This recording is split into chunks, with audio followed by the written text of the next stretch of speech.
ପକେଟରେ 10 ଟଙ୍କା ନଥାଉ, ସ୍ୱପ୍ନ କିନ୍ତୁ 10 ଲକ୍ଷ ଟଙ୍କାର। ମୋ ସ୍ୱାମୀଙ୍କ ପାଖରେ ମାତ୍ର 200 ଟଙ୍କା ଥିଲା, ଆଉ ସେତକର ଆମେ 10,000 ଟଙ୍କାର ଖୁସିକୁ କିଣିନେଲୁ। ଆଜିର କାହାଣୀଟା ଟିକେ ନିଆରା। ସ୍ୱାମୀଙ୍କ କମ୍ପ୍ୟୁଟର ଖରାପ ହେଇଥିବାରୁ ରିପେୟାର ପାଇଁ ବାରିପଦାରେ ଥିବା ୱାର୍କସପ୍କୁ ନେଇ ଛାଡ଼ିଲୁ।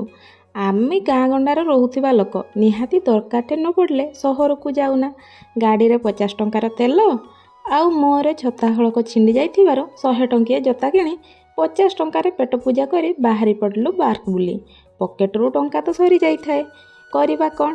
ଫାୟାର ଷ୍ଟେସନ ପାଖ ଫ୍ରି ପାର୍କରେ ଏଣ୍ଟ୍ରି କଲୁ ବିନା ଟଙ୍କାରେ। ମୋ ଝିଅର ପାର୍କ ବୁଲା ଇଚ୍ଛାଟା ବି ପୁରା ହେଇଗଲା, ସେ ପୁଣି ବିନା ଟଙ୍କାରେ। ଗଲା ବର୍ଷ ତାକୁ ଥରେ ପାର୍କ ନେଇଥିଲୁ ଯେ ସେବେଠାରୁ ବଜାର ଯିବା ଶୁଣିଲେ ତାର ଗୋଟେ ହିଁ ଜିଦ୍, ମୋତେ ଟିକେ ପାର୍କ ବୁଲେଇ ନେଇଯିବ। ଖୁସି ହେବନି ବା କ'ଣ ପାଇଁ? ରଙ୍ଗ ବେରଙ୍ଗ ଫୁଲ, ଆଲୋକସଜ୍ଜା ଆଉ ଭଳିକି ଭଳି ଖେଳ ସାମଗ୍ରୀ ଭିତରେ ତାକୁ ଗୋଟେ ନୂଆ ଅନୁଭୂତି ଯେଉଁ ମିଳେ। ଆଉ ସହଜ କଥା ହେଲା, ଗାଁ ଗଣ୍ଡାରେ ପାର୍କ ନୁହଁ, ପିଲାଙ୍କ ପାଇଁ ଖୋଲାମେଲା ଖେଳ ପଡ଼ିଆ ଥାଏ।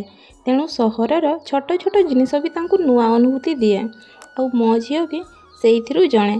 ଗାଁ ଗଣ୍ଡାର ପିଲାମାନଙ୍କୁ ସହର ବୁଲାଇ ନେଲେ ସହରର କୋଠା ଦେଖି ମଧ୍ୟ ସେମାନେ ଖୁସି ହେଇଯାଆନ୍ତି।